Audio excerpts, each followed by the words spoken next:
Okay. All right, we'll go ahead and get started shortly. So welcome.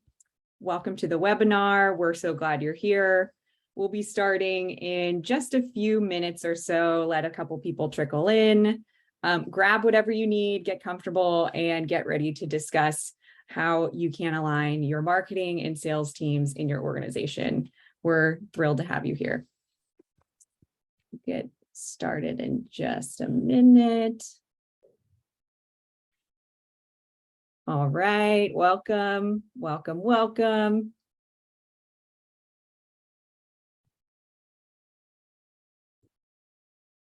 Okay, so we'll go ahead and get started. We'll start here.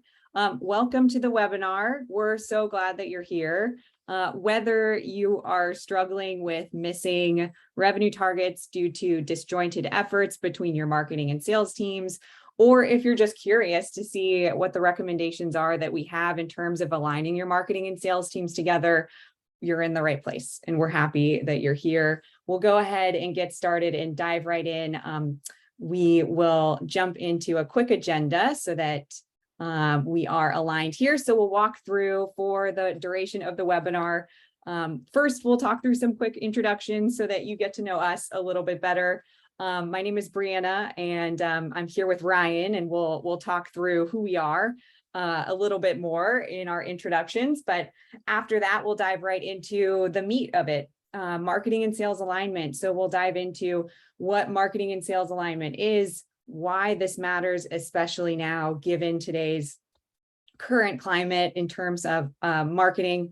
And then we'll walk through some frameworks and some things that you can take away too. One framework that we have, the virtuous cycle. This is something that Full Circle leans heavily into. And these are some key ideas that you can take away and start implementing in your organization today. So we'll walk through that virtuous cycle together on this call.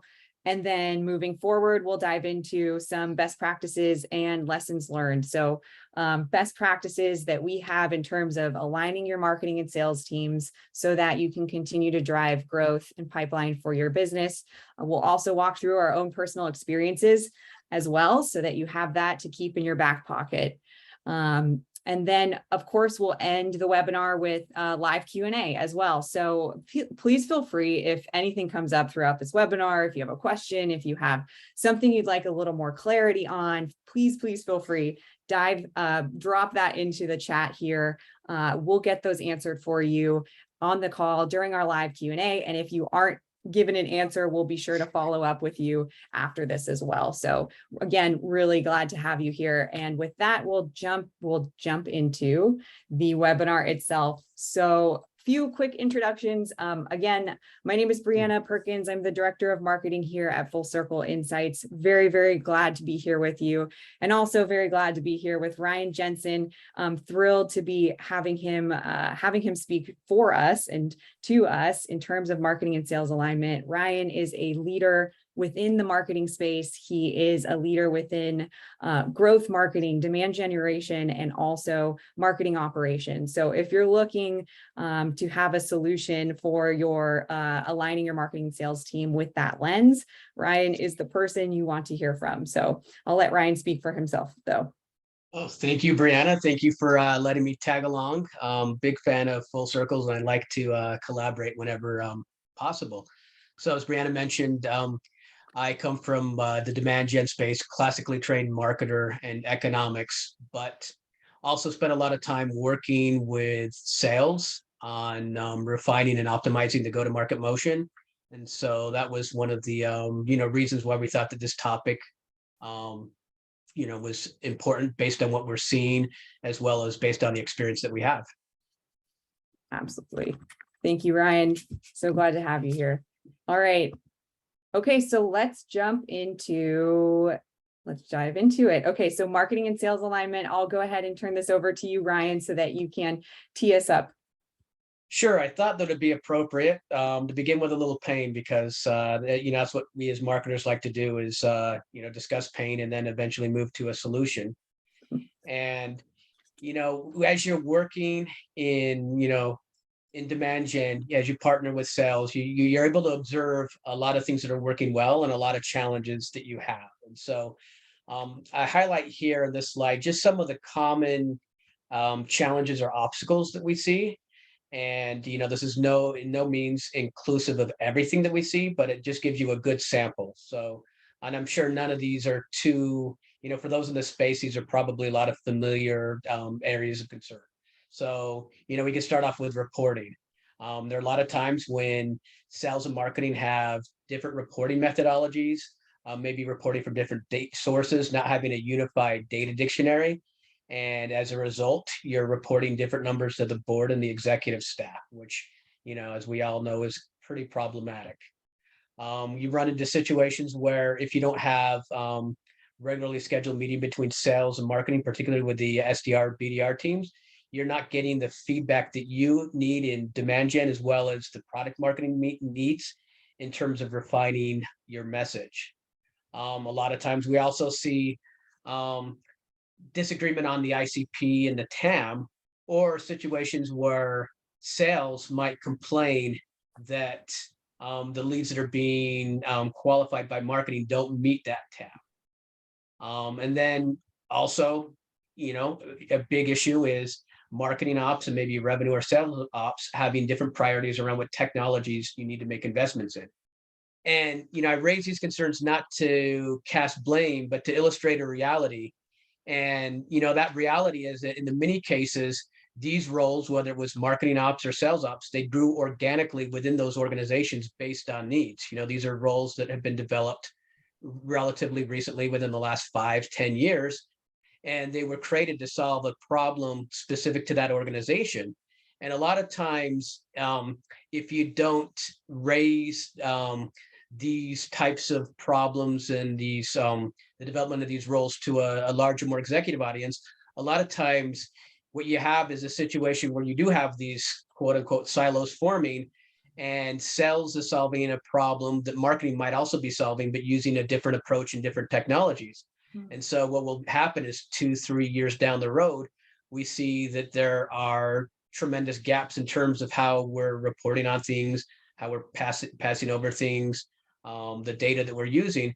And what we're trying to do with this webinar specifically is share some insights that we've learned and say, hey, this is how we can tear down those walls and kind of bring things back together. Because at the end of the day, we have to look at the whole go-to-market motion, all the way from identifying the product market fit and who you're going after to customer success and expanding, your service within that customer base. And so we need to be able to look at the bigger picture and less so from the lens of our specific roles.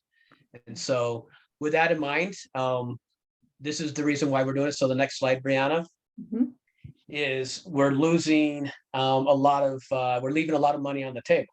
So when we do have those siloed structures, we're not able to correctly get the insight that we need, which is very detrimental to the campaigns, because we might not know what messages or campaigns are the most valuable for influencing or sourcing a late stage deal, or we might not know that one of our big campaigns that we're investing a lot of money in, it just isn't resonating.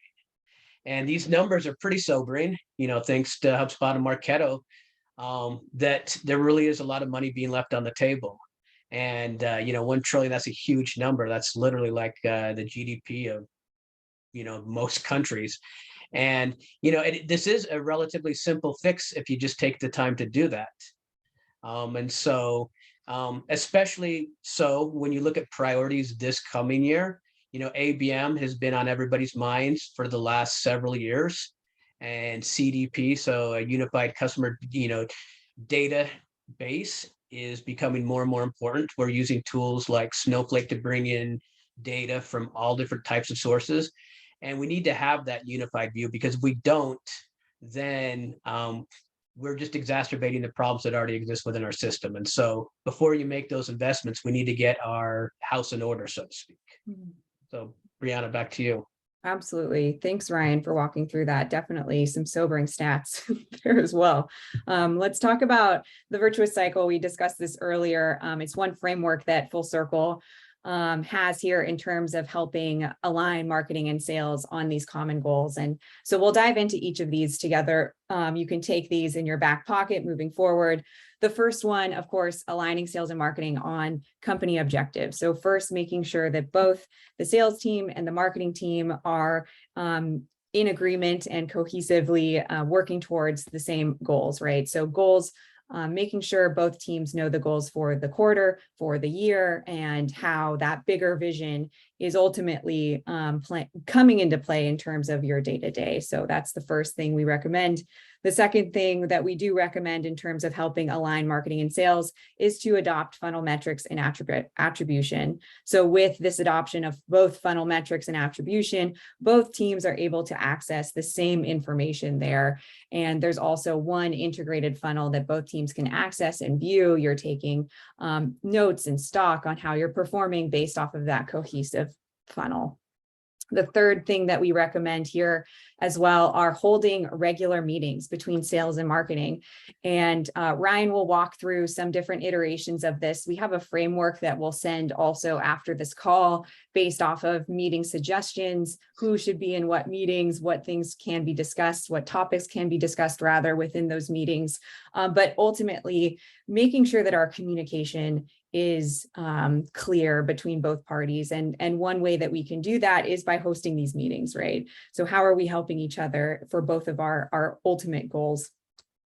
From there, with these 3 points, right? Aligning on your key objectives, then adopting the funnel metrics and attribution, meeting regularly, then we can dive deeper and identify those areas of improvement. So we can see where there might be bottlenecks in the funnel, and then we can, step 5, ultimately adjust our sales and marketing operations so that we can continue to move forward against those key goals that we have, right? So these are 5 different key things that you can take and start to implement. And again, we'll do double tap into this later on in the webinar. Ryan will walk through this with you all a little further. So with that, we'll dive into best practices and lessons learned. So we have some best practices, again, that you can take with you in your job moving forward, and then also some lessons learned. We have frameworks that we're going to walk through and send after the call. So with that, I will go ahead and turn this back to you, Ryan, so you can kick us off. Yeah, thank you. And this list is by no means exhaustive and all-inclusive. It's just taking some hard-fought lessons that we've experienced here and some ways that we've addressed those. And we thought that these would be worth sharing to a larger audience. But as you develop a stronger partnership, there's all kinds of other things that you can do in addition to what we mentioned here. But the first and foremost, you need to be communicating with each other. And a lot of times that doesn't happen apart from maybe informing each other of what you're doing, but we think we should be taking it a step further. And so could you get to the next slide? Yep. What we think is important is that, there's a lot of collaboration that should take place across all facets of the organization, down from the tactical level. So let's say somebody in a marketing ops role discussing things like integrations, deals with Salesforce, all the way up to the CMO and the CRO, having conversations around what does the strategy look like, who owns what do we want to communicate to the board as to what our priorities are. And these are 5 areas that we feel are important. And once again, each organization is somewhat unique. And so you'll want to take a look within your company and find an appropriate dance partner, if you will, whether you're in sales, that person in marketing, or vice versa, and find out who that needs to be, and then establish a regular cadence of meeting. I found that bi-weekly is typically good, but as you meet, you'll determine what makes the most sense in terms of what needs to be covered, the frequency at which you cover these things. So the 5 areas that I think, so at the very top, the CMO and the CRO need to be in lockstep. And this is around strategy. This is around who is the addressable market, who is the, what portion of the addressable market are we going after? What does our product market look like? how are we communicating that?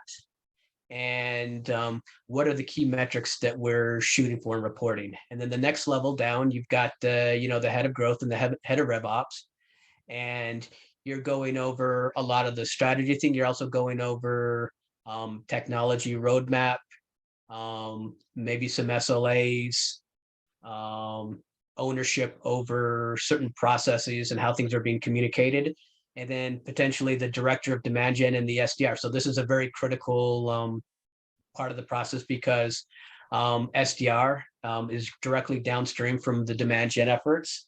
And so you want to be able to discuss things like feedback. You want to inform the SDR team of campaigns that you're running, messaging.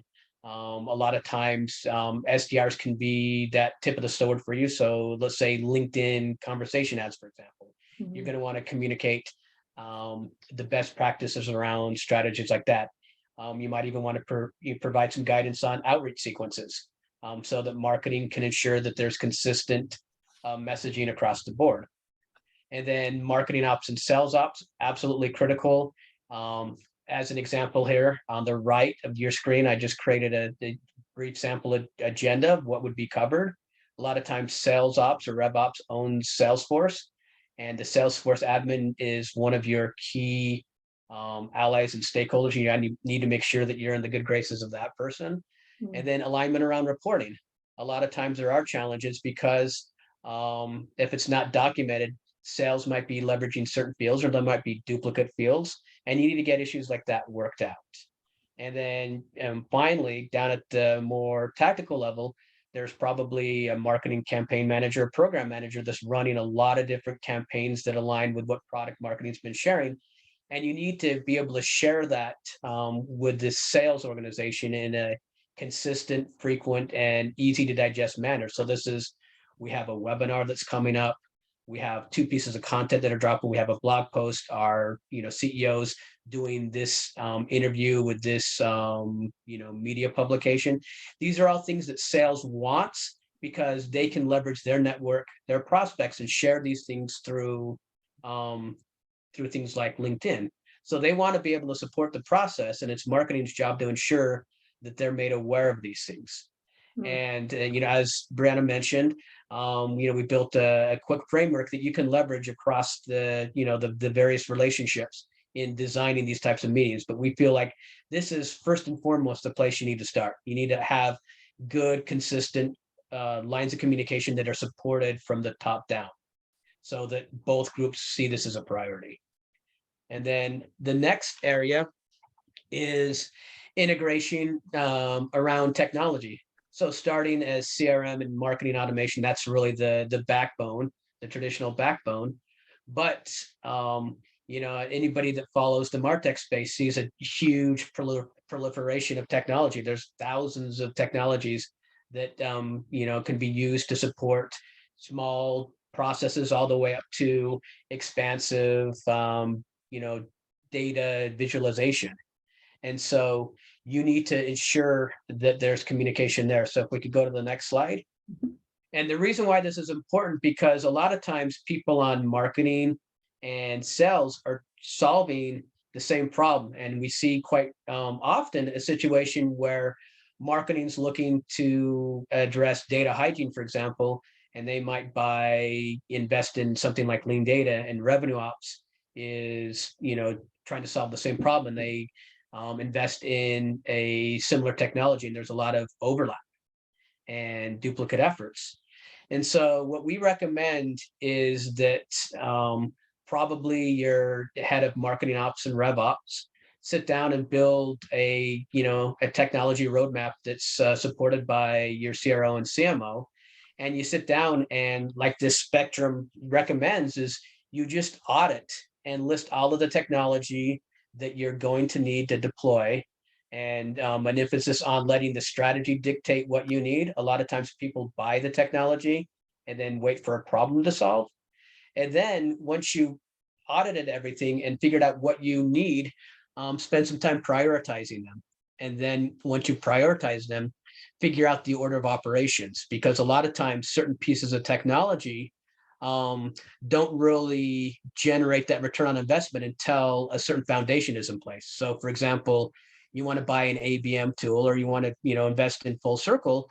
Well, those tools aren't going to have the power unless you've done a lot of the work up front to make sure that your marketing automation and your CRM, your Salesforce, that the data is clean, that they're communicating like they should, and that everything is set up properly, because you don't want to lay that on top of that. It's just going to exacerbate any issues that you have. And then also, you need to spend some time figuring out who should own the budget, what are the admins, defining who they are and what their roles will be, and then also how they'll be applied. So, whether that's user roles and whatnot. And then once you do this, it's that whole idea of taking a step back and looking at the overall strategy and pulling yourself out of the weeds, and then saying, if our whole go to market motion is we have a solution that solves this problem to this audience, and this is how we're going to reach that audience and communicate and track their efforts, all the way down to this is how we're going to influence and close deals. When you look at it from that higher level, then the technology falls into place more neatly, and then you don't have a lot of issue where you go in and you audit somebody's MarTech stack, and you've got three pieces of technology that are solving the same problem. And so I think we'll move it to you, Brianna, for the next couple. All right, thanks, Ryan. So the next recommendation here, number 3, aligning your marketing and sales teams with account activation. So this is what we recommend, of course, pairing your person-based funnel also with a revenue marketing approach by introducing account activation. So let's talk about what is account activation. We've heard of ABM. Account activation specifically focuses in on one or more people from that target account interacting with and engaging with content with your brand, with your company on your website, right? And so this tipping point of account activation is crucial for marketers, and we'll dive into different ways that we can measure account activation in terms of velocity, volume, et cetera, later on. But right now, this also can differ, account activation, from company to company, right? So maybe for one company, it's engagement on one or several times on the website, downloading an ebook, downloading a specific type of content, attending a webinar, right? Or maybe it's all of the above. So this is can be tailored towards your specific needs, but really honing in on that account activation can be another way that we join forces in terms of marketing and sales.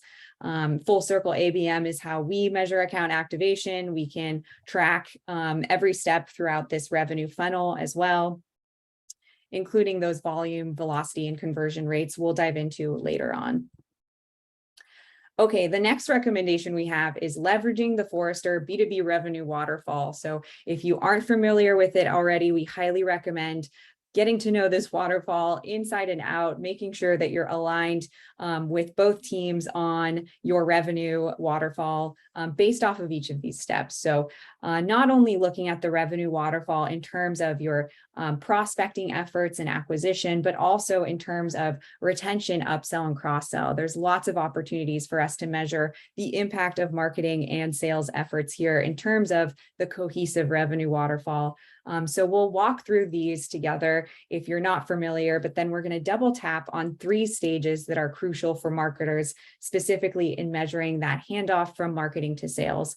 So the first step here in the revenue waterfall, again, this is Forrester's B2B revenue waterfall, the 2021 revenue waterfall. The first step here is where we get to define our target market. So just like Ryan said earlier in the webinar, we're able to meet cohesively with sales, align on our target list of targeted accounts that we want to go after for the year.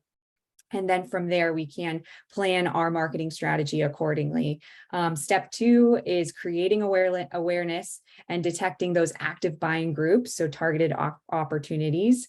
And then moving into step 3, right? Attract and engage buying group members. So this is the detected stage and the first of 3 stages that we'll hone in on as a marketer. So within the detected stage, this is where we can align with sales in terms of leveraging intent data for monitoring our target account list. So intent data is introduced in step 3, the detected stage of the revenue waterfall. And this is where we can leverage intent data for our marketing campaigns. So of our larger target account list, which accounts are the quote unquote low hanging fruit or lower hanging fruit, if you will, which accounts are actively researching on products or researching products or services that are similar to the ones that we offer. So who is searching different topics that are related to our products or services as well. So this is where, one, we can activate intent data within our marketing campaigns, but we can also leverage this as a way to bridge marketing and sales by working with our friends in sales for their prospecting efforts as well. So maybe that's creating an intent-driven outreach sequence for your sales team, and then also using that list of accounts for your digital advertising, right? So doing a 2-pronged approach there. This is where we really get to also collaborate with sales. Step 4 is associating and prioritizing those buying groups. So the engage stage. This is huge for us as marketers because in this stage, we get to really lean into activating those accounts, right? They're already interested in our product or service. How can we engage with them further? So this is where we get to monitor the effectiveness of our campaigns, and we can look at each of our campaigns as a marketer and see, okay, ultimately within the concept of this revenue funnel, how many of those campaigns are actually contributing to, let's say, pipeline, right? So if we wanted to look at that, we can see, okay, campaigns A and B are contributing directly to pipeline or engaging these accounts, right? We can optimize accordingly. So we want to make sure that we're providing the right resources that are helpful for our prospects, and also our current customers as well. I know we talked about just earlier in the slide, right, the importance of leveraging this both for prospecting and also for retention, upsell, and cross-sell. But and this engage stage is really where we can double tap into that. So for example, let's say you have a list of customers that maybe are ready for potentially an upsell, right? So, or a cross-sell. So they're teed up and primed up from your account managers says, okay, these customers are a great fit for X product, right? You as a marketer can work with your account managers and also the sales team in this engage stage to start to create campaigns that are uniquely tailored towards those customers and giving them content that's specifically related to that product that they're maybe ready to be introduced to, right? So whether it's a nurture sequence or if it's, reaching out for a strategic planning workshop, these are all ways that we can start to measure engagement. And there are key metrics that we'll look at a few slides down that can help us measure the impact of our efforts as well. And then moving forward, right, engaged to prioritize. So this is also key for us as marketers too. And thinking of the person-based funnel, this prioritized stage is equivalent to an MQL, let's say, in the person-based funnel. So a prioritized account, this is really where we get to pass the baton over to our friends at sales who then take it from here. We want to make sure that we're really getting as many of our target accounts, one, activated, engaged, but also tipped over to that prioritized point. So the prioritized account can differ from company to company too, right? So just making sure, right, that our campaigns are actually nurturing to that point. Are they actually being effective? And are we providing content that's actually resonating and helpful enough so that they do raise their hand and say, yes, I'm ready for the next step. Yes, I'm ready for a demo. So we'll keep moving forward here. This is the revenue waterfall. Again, we recommend you take this, learn it if you don't know it already, or study it further. This is what we recommend. And again, that double tap into the detected and engaged stages so that you can ultimately prioritize your target list of targeted accounts. So you want to make sure that you're increasing account engagement by leveraging specific key metrics so that you can optimize your campaigns and ultimately prioritize those campaigns that are contributing to overall pipeline growth. So some of those key metrics, which we will talk about again further, pipeline attribution by campaign, that's crucial to look at for a marketer. Engage to prioritize velocity. This is really important in terms of seeing how effective our efforts are at the engaged stage and what we can adjust to maybe move that along quicker. Volume trends. So this is where we can see the number of accounts in each stage, be it detected, engaged, or prioritized over time. So you can see how your efforts, let's say month over month, quarter by quarter, are actually affecting positively, hopefully affecting our friends in the sales team. Okay, and with that, I'll turn it over to you, Ryan. Thank you. And I'm just going to make another plug for this, the waterfall. You know, for us that have been in the game a little longer, we had the old Sirius decisions, as we all are aware. Sirius is now part of Forrester, and that waterfall metric was very much individual driven. You know, the MQL to the SAL to the SQL, and this updated model that's a couple years old reflects the true reality of how people buy today. You know, buying groups, the roles that different people play within the buying group, and then how we as companies reach these accounts. So as you look at it, it is different from the old marketing passes off a lead to sales. And you look at the way that this is laid out, and it's very much a collaborative process between sales and marketing as you look down through your targeted accounts and your opportunities. So there is the need for that collaboration, and hence, you know, why we're talking about things like more meetings and more collaboration, because this is the way that people buy, and this is the way that, you know, the best in class models are telling us how we need to organize ourselves. So I'll just leave that there. And I think for those of you that haven't downloaded it yet, you can go to Forrester's site with a pretty easy Google search. You're gonna have to give them your information, but it's a great 5-page asset that you guys can use as a framework. So, you know, a big part that really helps facilitate and power this model is data. And so we are awash in data, whether it's structured data through things like form fills, or unstructured data through things like visits or interactions with your website, or even third-party websites that discuss you. And so there are all kinds of mechanisms to gather this information, and there's all different sources. And so you really want to be able to make sense of all that data, whether it's, you know, there's different types of data. There's the zero-party data. So this is, you know, let's say it's preference data, or you're seeing personal, you know, purchase intention data. This is all the, you know, the information that somebody is willingly giving you on your website. How are you going to act on that? Then you've got the first party data, the data that we're as marketers have typically been familiar with. This is form fills, you know, the people that registered for this webinar, for example, and that's valuable as well.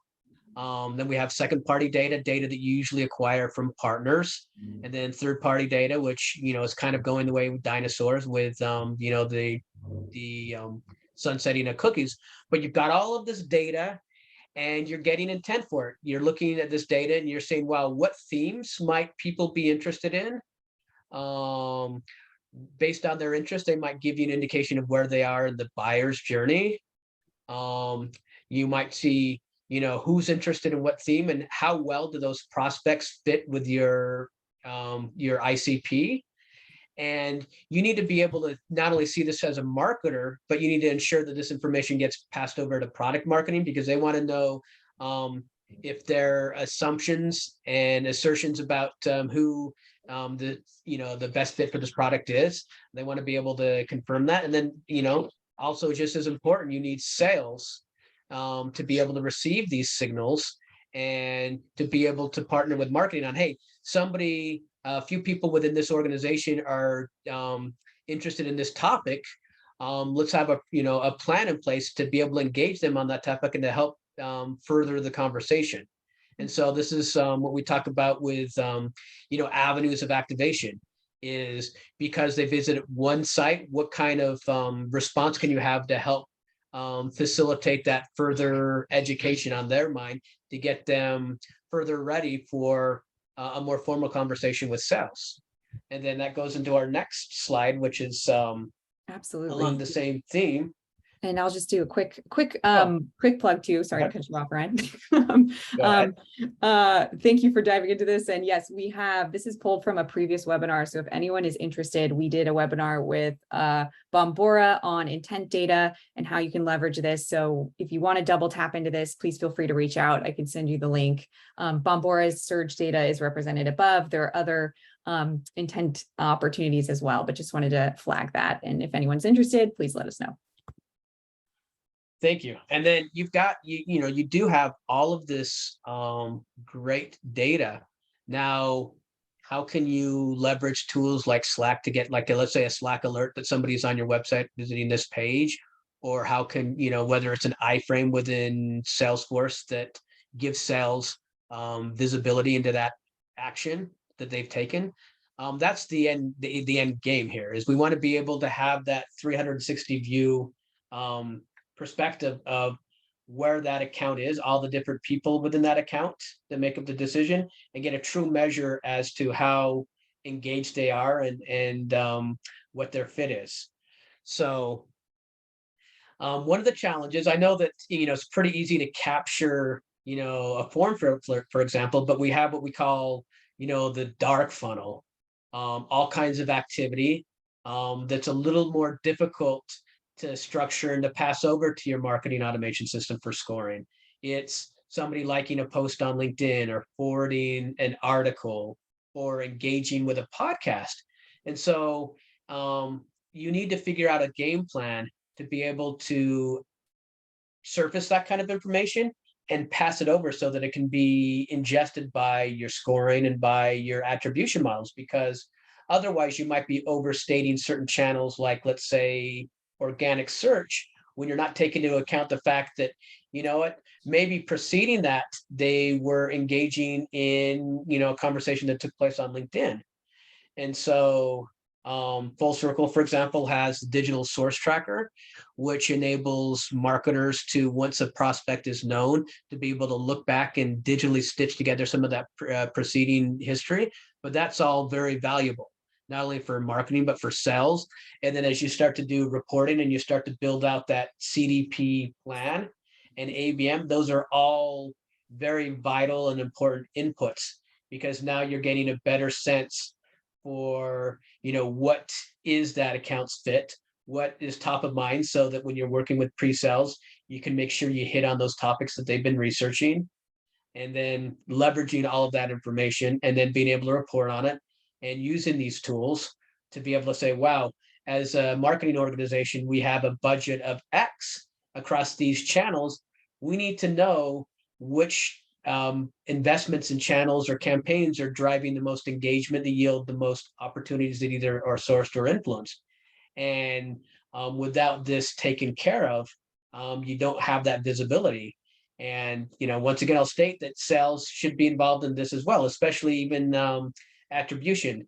There shouldn't be any arguments over who was responsible for generating which pipeline. It should be more focused around, what we're spending money, whether it's in events or content or other things, which motions or activities are yielding the best engagement, regardless of whether it was from sales or marketing. And then let's pivot around the things that are working. And I'll leave that with you, Brianna. Absolutely. Thanks, Ryan. Yeah. And, going a little deeper there too, in terms of optimization, right? So finally, our last recommendation here is to bridge the gap between marketing and sales with key metrics. So these are some key metrics that we recommend that we look at as marketers. There are many, many more, but just here highlighted these couple for your reference: the total target accounts. So this is something that can be helpful both from a marketing and sales perspective, in that we can look at the volume of our total target accounts across each stage of the revenue funnel. So we can see at live, right, how many accounts are maybe resting in our detected stage. And maybe there's more accounts in our detected stage than engaged. So we can start to then infer, okay, how can we optimize some of our campaigns so that we can continue to pull some of those accounts from detected into engaged and then ultimately prioritized. So this is just a great overarching snapshot, bird's eye view, if you will, of your revenue funnel and also target accounts that you are tracking, monitoring. Another thing that you can look at here too, in terms of a key metric, attributed revenue, target versus non-target. So when we start to look at activating our target accounts, this can be helpful in terms of just looking at, are my efforts working, right? So in terms of this chart example right here, right, majority are landing in true equals target account, ABM target. So yes, we can infer that our target account, our ABM efforts, account activation is working for us. Another thing that we can look at in terms of a metric is velocity. Specifically for a marketer, we can look at engage to prioritize velocity in terms of days. So how many days does it take for accounts or accounts to move from the engage stage to prioritize stage? Again, we want to see that number shrink if possible so that we can continue to help the sales team, and time is our most valuable asset. So how can we leverage that any way that we can? Pipeline attribution by campaign, we touched upon this earlier, but being able to see cohesively all of your campaigns and also how they're contributing to pipeline is huge for us, right? So this is where we shift out of a lead generation focus and into a more revenue generation focus for marketers. And this ultimately will help us in terms of collaborating with the sales team because we have that ultimate goal in mind, right? We're shifting into a framework that's more revenue focused.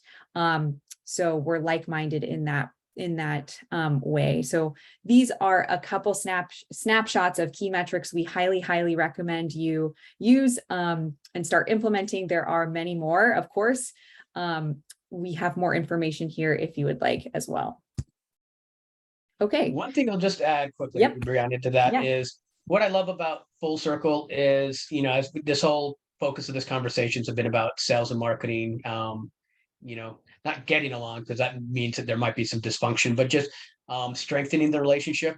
And all of these reports here that have been shared are native to Salesforce, which is great because ultimately, I know Salesforce wants to drive everybody into Salesforce. So that's where they're spending the majority of their day.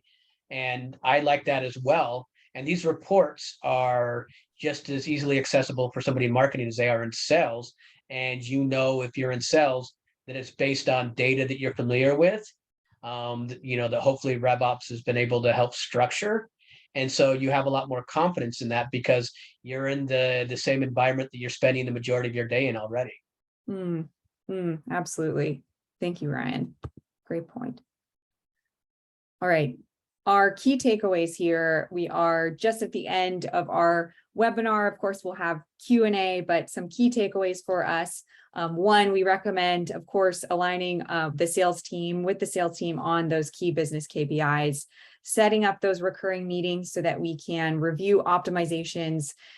We also recommend that you learn the Forrester B2B revenue waterfall if you don't already know it, as a means to help foster that growth. Intent data is very helpful and crucial in terms of both marketing from a marketing and sales perspective. And then ultimately we recommend leveraging key metrics that will help you optimize your marketing strategy, but also see how you're measuring up against those original goals that you set with the sales team for the year.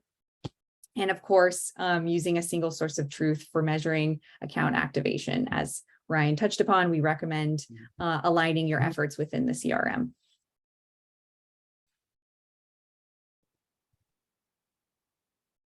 Okay, and with that, we'll dive into Q&A. How's that sound, Ryan? Sounds great. What do we got? Okay, all right. So we'll dive right in. Okay, so we'll do question number 1. What are the key challenges in aligning marketing and sales strategies, and how can they be overcome? Want me to take that? Okay, sure. Sounds great, Ryan. Yeah, and I think a lot of it is just, I alluded to this earlier, is just maybe it's a bit of awareness and prioritization. A lot of the challenges aren't because you're actively sabotaging each other. It's just that you're so busy with your day-to-day activities and dealing with those urgent tasks that you haven't taken the time to kind of up level things and go, um, do we need to get aligned given that we're trying to sell in a way that's reflective of the new way of doing things? We need to get aligned with sales and take the time to build out those layers of communication. And I just think that since a lot of these roles, as I mentioned earlier, have kind of sprung organically within the organizations, we just need to bring those to the forefront and say, let's sit down and have those regular lines of communications, and let's build out some processes that we can agree upon. Let's have those SLAs in place. Let's have everything documented so that we don't run into any issues down the road around the viability of the data, or marketing maybe overstepping their bounds and communicating to a prospect that sales didn't want marketing to communicate with. So, that first point that we made, communication is paramount. And I think the organizations that take the time to make sure that all of those different levels across sales and marketing are communicating are the ones that have a process that doesn't leave the money on the table like we saw in those stats. Absolutely. Absolutely. Thanks, Ryan. Okay, quick question too from Stephanie. Thank you for asking this. Will the deck be made available to us? Stephanie, thank you. Just wanted to say we'll send out a recording of this webinar. We also can pass along the deck in email after the webinar, so everyone will receive that. Not to mention a couple handy frameworks. And a handy frameworks or two. So look out for that. So thanks, Stephanie. Okay, next question. How can technology be used to facilitate communication and collaboration between both marketing and sales teams? I can start and then let you add a little color, but sounds great. This is great. There's a lot of different tools out there. There's tools like Slack. You just need to learn how to use Slack effectively so that you're not creating too many distractions throughout the day. Tools like, Asana are great project management tools, but then it also enables you, for example, if you're creating a marketing calendar in a tool like Asana, that can be shared with sales.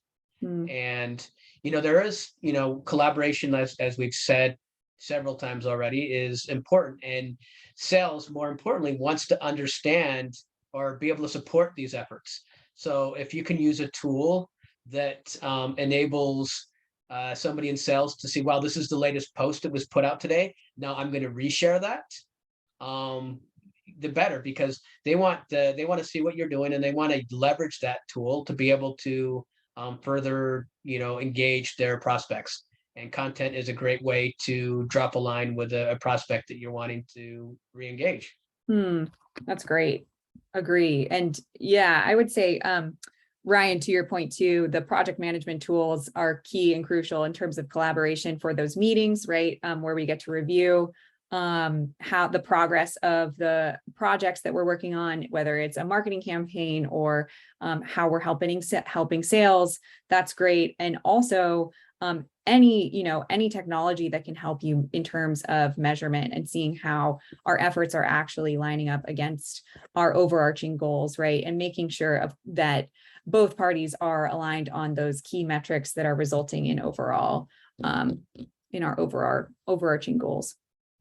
Yeah, and in terms of collaboration too, so like just let's take Full Circle, for example, and where I've seen the most success, especially around areas of attribution, is when you sit down and you define how you're measuring attribution, first or last or multi-touch, how you're weighting certain campaigns, so that when you are reporting on that, they know exactly, and they agreed upon the fact that, well, we're going to weight an event differently than a content download for these reasons.